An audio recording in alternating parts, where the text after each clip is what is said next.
नमस्कार दोस्तों, स्वागत है आपका आपके अपने YouTube चैनल पर। दोस्तों, आज मैं आपको सुनाऊंगा एक गरीब को जूतों में क्या मिला। एक बहुत ही सुंदर कहानी।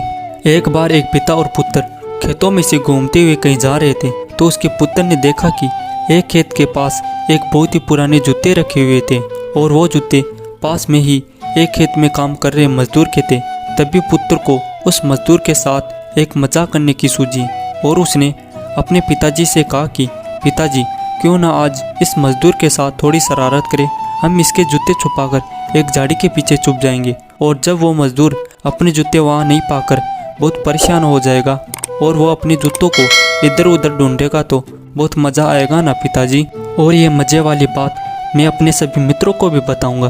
पुत्र की ऐसी बात सुनकर उसके पिताजी उससे बहुत ही नाराज़ होते हुए बोले कि बेटा, किसी गरीब और बुजुर्ग इंसान की ज़रूरत के सामान के साथ ऐसा गंदा मजाक कभी नहीं करना चाहिए, क्योंकि जिन चीज़ों की कीमत तुम्हारी नज़र में कुछ भी नहीं, वो उस गरीब मजदूर के जीवन में बहुत ही ज़्यादा कीमती है। और अगर तुम्हें उस गरीब मजदूर के साथ कुछ शरारत ही करनी है तो मेरे साथ आओ, ये कुछ पैसे ले लो और उस गरीब मजदूर के दोनों जूतों में रख दो, फिर देखना क्या होता है। तभी उसका बेटा अपने पिताजी से कुछ पैसे लेकर उसके पुराने जूतों में डाल देता है।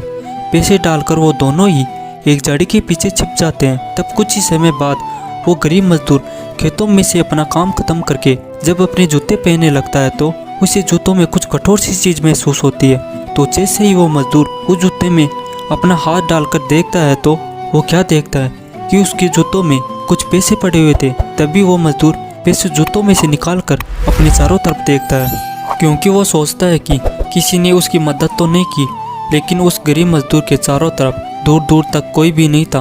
तभी वो गरीब मजदूर सबसे पहले उन पैसों को अपने सिर पर लगाता है, लेकिन जब वो गरीब मजदूर अपना दूसरा जूता पहनने लगता है तो उसे उसमें भी कुछ पैसे मिलते हैं। उन पैसों को देखकर तो वो गरीब मजदूर अपने घुटनों के बल जमीन पर ही बैठ जाता है और आसमान की तरफ देखकर फूट फूट कर रोने लगता है और रोते हुए भगवान से हाथ जोड़कर कहता है कि हे भगवान, उस इंसान का लाख लाख शुक्रिया अदा जिसने आपके माध्यम से मुझे ये पैसे दिए।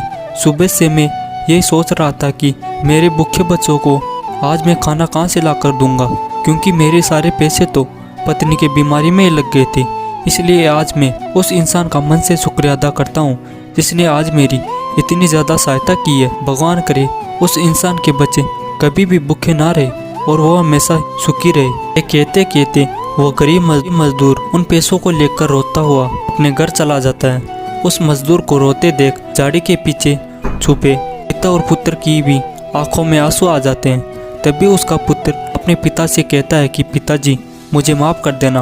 आज के बाद मैं कभी भी किसी भी गरीब को परेशान करने की नहीं सोचूंगा और हमेशा मैं गरीबों की जहाँ तक हो सकेगी सहायता करूँगा। तभी उसके पिताजी ने अपने पुत्र के सर पर हाथ रखकर कहा कि बेटा, हमेशा इंसान को सबकी दुआ ही लेनी चाहिए, क्योंकि दुआ में जो आनंद है वो बददुआ में कभी नहीं। तो दोस्तों, कभी किसी गरीब का उसकी ज़रूरत की वस्तु के साथ मजाक या कोई भी छेड़खानी नहीं करनी चाहिए, क्योंकि दोस्तों, मानो या ना मानो, गरीब का एक एक सामान उसके लिए बहुत कीमती होता है और हो सके तो हर इंसान को गरीबों की सहायता करती रहनी चाहिए ताकि वो आपको हमेशा दुआ ही देते रहे।